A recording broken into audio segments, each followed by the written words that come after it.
नमस्कार दोस्तों, मैं पुखराज शर्मा आप सबका स्वागत करता हूं आपके अपने YouTube channel Shri Karni commerce classes में। दोस्तों, आज हम Indian constitution and political system यानी भारतीय संविधान एवं राज्य व्यवस्था के एक यूपीएससी बेस्ड आर्टिकल जिसका नाम इलेक्शन कमीशन ऑफ इंडिया है।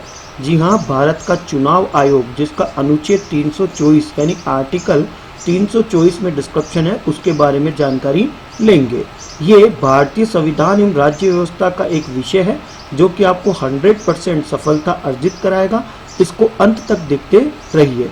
जैसा कि आपको होम पेज के अंदर दो फोटो नजर आ रही है, जिसमें जो ब्लैक एंड व्हाइट फोटो नजर आ रही है ये देश के प्रथम मुख्य चुनाव अधिकारी यानी सुकुमार सेन नजर आ रहे हैं, और यहाँ जो कलर्ड फोटो में नजर आ रहे हैं ये है सुनील जी अरोड़ा, जो कि वर्तमान में यानी 2020 में 23वें मुख्य चुनाव अधिकारी है। और 25 जनवरी के दिन हमारे देश में राष्ट्रीय मतदाता दिवस मनाया जाता है, और इसकी वजह है वो है कि जो हमारे देश में इलेक्शन कमीशन ऑफ इंडिया की स्थापना की गई थी वो 25 जनवरी 1950 के दिन की गई थी।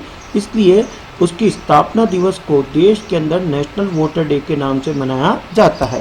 तो भारत के संविधान के 324 में मुख्य चुनाव अधिकारी, या मैं कह सकता हूं कि भारत के चुनाव आयोग का वर्णन है, यानी इलेक्शन कमीशन ऑफ इंडिया का वर्णन आर्टिकल 324 में है। अब इसको याद करने का तरीका क्या होगा? बड़ा इजी तरीका है। देखिएगा कि जो चुनाव आयोग है उसमें संगठन में 3 व्यक्ति होते हैं, एक चीफ होते हैं और उसके नीचे 2 इलेक्शन कमिश्नर होते हैं। यानी जब 3 का स्टाफ है तो 24 घंटे काम करता रहते हैं। तो जब 24 घंटे काम करते हैं तीनों मिलकर, तब पूरे देश में 28 राज्य और 8 केंद्र शासित प्रदेशों में चुनाव कंडक्ट कराए जाते हैं। तो इससे आर्टिकल 324 आपको इजीली याद हो जाएगा। 25 जनवरी 1950 के दिन इसकी स्थापना की गई थी, जिसका मुख्य उद्देश्य देश के प्रधानमंत्री, देश के प्रेसिडेंट, देश के वाइस प्रेसिडेंट, देश के जो है पार्लियामेंट के एमपी और एमएलए के चुनाव कंडक्ट कराना मुख्य चुनाव आयोग का जो है वह दायित्व रहता है। इसका जो हेडक्वार्टर है वो नई दिल्ली यानी देश की राजधानी में स्थित है, और देश के प्रथम फर्स्ट एग्जीक्यूटिव यानी first chief election commissioner of India जो थे वो थे सुकुमार सेन। और जो इससे पहले यानी मैं कह सकता हूं कि वर्तमान में जो है वो सुनील जी अरोड़ा जो 23वें चीफ इलेक्शन कमिश्नर है, जो कि राजस्थान कैडर के, और इन्होंने जो रिप्लेस करा वो करा ओम प्रकाश रावत को, जो कि 22वें चीफ इलेक्शन कमिश्नर थे यानी प्रिसाइडिंग एग्जीक्यूटिव।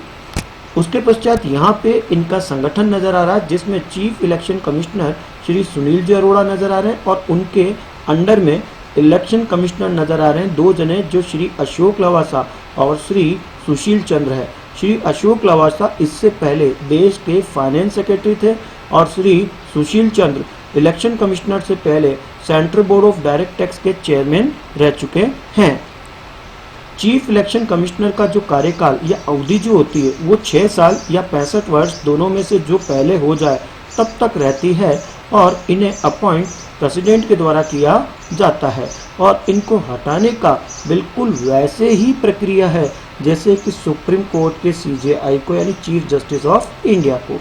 देश में राष्ट्रीय मतदाता दिवस 25 जनवरी के दिन मनाया जाता है, और उसकी वजह यह है कि जो हमारे देश का इलेक्शन कमिश्नर ऑफ इंडिया है उसकी स्थापना 25 जनवरी 1950 के दिन की गई थी। हमारे देश का नक्शा यानी भारत का नक्शा आपको नजर आ रहा है, जिसमें 28 राज्य और 8 केंद्र शासित प्रदेश है वर्तमान में। और जो फर्स्ट स्वतंत्र भारत के जनरल इलेक्शन कराए गए थे वो 1951-52 में करवाए गए थे। 25 अक्टूबर 1951 से 21 फरवरी 1952 के मध्य देश में प्रथम आम चुनाव हुए थे। कई बार प्रश्न आया हुआ है कि प्रथम आम चुनाव किस सन में हुए थे, तो आपका आंसर होता है 1952 यानी 1952। और अभी यानी पिछले साल 2019 में जो 17वीं लोकसभा इलेक्टेड हुई थी, जिसमें 15वें पीएम चुनकर आए नरेंद्र जी मोदी, और 2020 जो वर्तमान में चल रहा है इसमें जो इलेक्शन होंगे उसमें 2 विधानसभा के इलेक्शन होंगे। एक के तो हो चुके हैं जिसका नाम है दिल्ली, और उसके पश्चात जो बिहार के है वह नवंबर और दिसंबर के अंदर होगा, क्योंकि बिहार की लेजिस्लेटिव असेंबली का कार्यकाल नवंबर में कंप्लीट हो रहा है। और इसके मध्य राज्यसभा के भी इलेक्शन संपन्न कराए जाएंगे। और इस तरह से यहाँ पर ये आपका इलेक्शन कमीशन ऑफ इंडिया का जो आर्टिकल है वह समाप्त होता है। चलते हैं कुछ क्विज जो कि यूपीएससी बेस्ड है और अधिकतर आईएएस और आरएएस में इस प्रकार के प्रश्न पूछे जाते हैं। तो चलते हैं इसके प्रश्नों की प्रश्नोत्तरी की तरफ। पहला प्रश्न है, भारत में मताधिकार और निर्वाचित होने का अधिकार किसे है? ये मूल अधिकार है, नैसर्गिक अधिकार है, या संवैधानिक अधिकार है, या विधिक अधिकार है?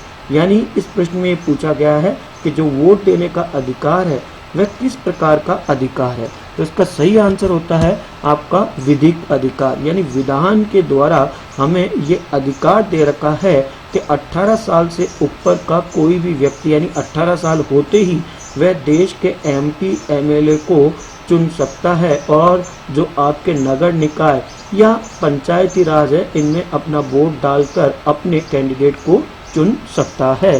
तो ये एक विधिक अधिकार है। तो ये अनुच्छेद 326 के तहत है कि एक विधिक अधिकार है कि भारत में मताधिकार और निर्वाचित होने का अधिकार एक विधिक अधिकार है। उसके पश्चात अगला प्रश्न कहते हैं कि नवयुवकों के द्वारा 18 वर्ष की आयु पर मताधिकार का पहली बार प्रयोग किया गया किस आम चुनाव में? आपके लिए बताना चाहता हूँ, इससे पहले जो वोटिंग एज थी वो 21 थी, परंतु वर्तमान में ये 18 है। और आपको ये बताना है कि 18 साल की जो वोटिंग एज है वह कौन से आम चुनाव के अंदर ये एज की गई। और आपके विकल्प है 1987, 1988, 1989 और 1990। तो इसका सही आंसर होता है 1989। यानी 1989 के अंदर 21 साल से उम्र घटाकर एक वोटिंग एज जो की गई वो 18 की गई। इसको याद करने का तरीका बड़ा इजी है, 9 को हटा दीजिए, क्या बचता है 18, 9 18। यानी मैं कहता हूँ तो 1 के पास में 9, लास्ट वाला 9 हटा दो 1989 में से, तो बचता क्या है 18। तो वैसे याद हो जाएगा 1989 के अंदर मतदाता की उम्र 21 से घटा के कितनी कर दी गई 18।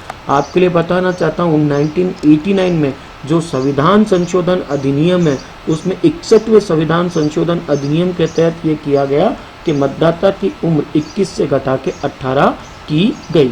और वैसे भी देखिएगा, याद है मैंने 9 हटाया और फिर 18 करा, तो नेचुरल है अब आपको 18 को याद करने के लिए 6 और उसके साथ में क्या जोड़ना पड़ेगा 2, लेकिन आपको जोड़ना केवल 1।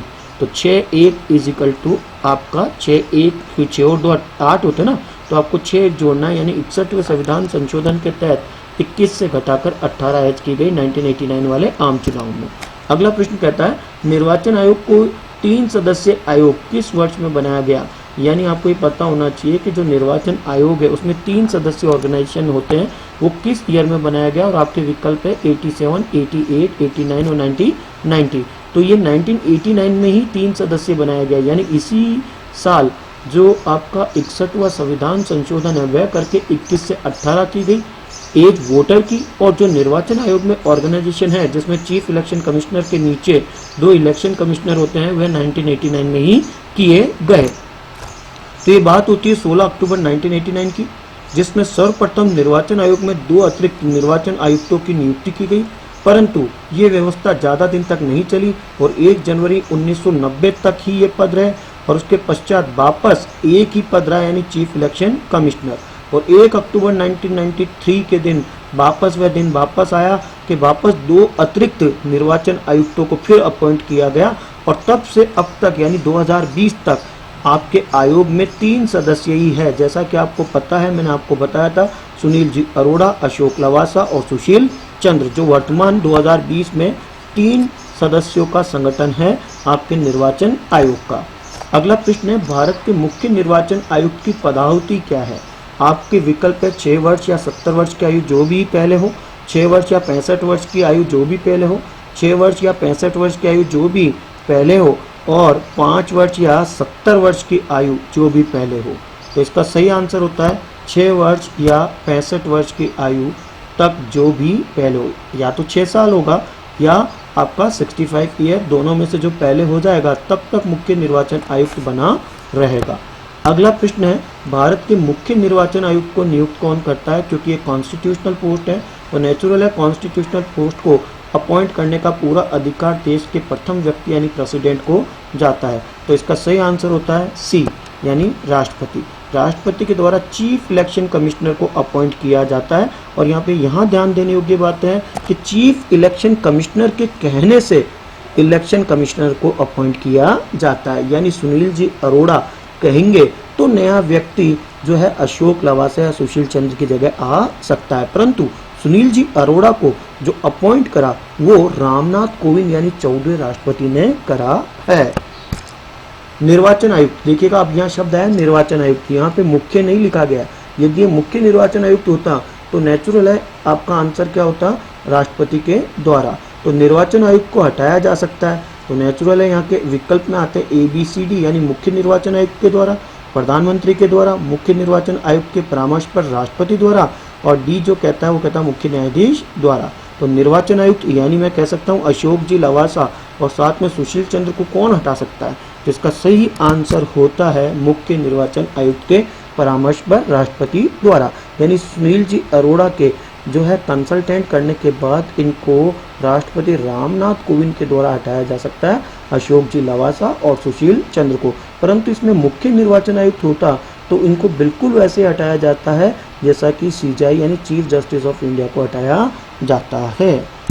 उसके बाद अगला प्रश्न कहता है कि मुख्य निर्वाचन आयुक्त को पदच्युत कैसे किया जा सकता है। देखिएगा प्रश्न आ भी गया है कि चीफ इलेक्शन कमीशन को कैसे हटाया जा सकता है, और आपके विकल्प आपके सामने हो और आप बिल्कुल इसका सही आंसर दे सकते हैं कि पार्लियामेंट के दोनों सदनों के सदस्यों के 2/3 बहुमत से प्रमाणित होने के बाद ही कदाचार के आधार पर आपके चीफ इलेक्शन कमिश्नर यानी सुनील जी अरोड़ा को हटाया जा सकता है।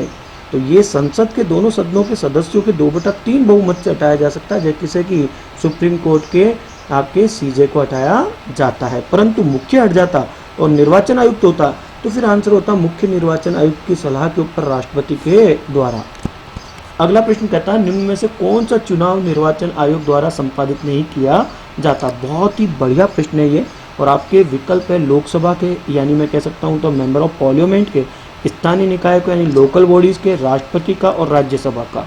तो सही आंसर इसका होता है B, यानी लोकल बॉडी के जो चुनाव होते हैं वो मुख्य उसमें चुनाव निर्वाचन आयोग की कोई भूमिका नहीं होती है।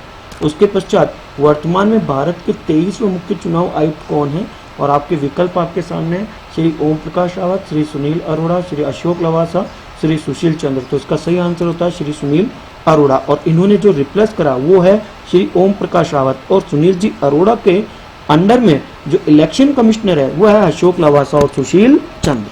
तो इसका सही आंसर है श्री सुनील जी अरोड़ा। उसके पश्चात मतदाताओं को पहचान पत्र जिसको हम वोटर ID बोलते हैं, इनके देने का प्रावधान कहाँ किया गया है। भारत के संविधान में बिल्कुल नहीं, ऐसी बात तो हो ही नहीं सकती थी। जन प्रतिनिधित्व अधिनियम 1958 के द्वारा, या निर्वाचन विधि संशोधन अधिनियम 1976 के द्वारा, या दंड तथा निर्वाचन विधि संशोधन अधिनियम 1969 के द्वारा। तो आपको एक हिंट तो मैं दे सकता हूँ कि ए तो इसका राइट आंसर नहीं है। अब विकल्प जो होंगे वो B, C, D तीनों में से कोई एक है, और इसका राइट आंसर होता है जन प्रतिनिधित्व अधिनियम 1958 के तहत वोटर ID दिया जाता है। और वोटर ID जो देने का यानी प्रथम वोटर ID देने का जो श्रेय जाता है वो TN सेशन सर को जाता है, जो कि हमारे देश के 10वें चीफ इलेक्शन कमीशन थे, जिनका अभी पिछले साल ही जो है निधन हुआ है। उसके पश्चात अब लास्ट एंड फाइनल प्रश्न है कि नेशनल वोटिंग डे कब मनाया जाता है। जैसा कि मैंने आपको स्लाइड के स्टार्टिंग में बताया था 25 जनवरी को, क्योंकि 25 जनवरी 1950 के दिन देश में निर्वाचन आयोग की स्थापना की गई थी। तो 25 जनवरी इसका राइट आंसर है, यानी नेशनल वोटर डे कब मनाया जाता है 25 जनवरी। इसके साथ ही ये आर्टिकल जो UPSC बैच था जिसका नाम था आपका इलेक्शन कमीशन ऑफ इंडिया वह समाप्त होता है। पुखराज शर्मा को इजाज़त दीजिएगा। जय हिंद, जय भारत।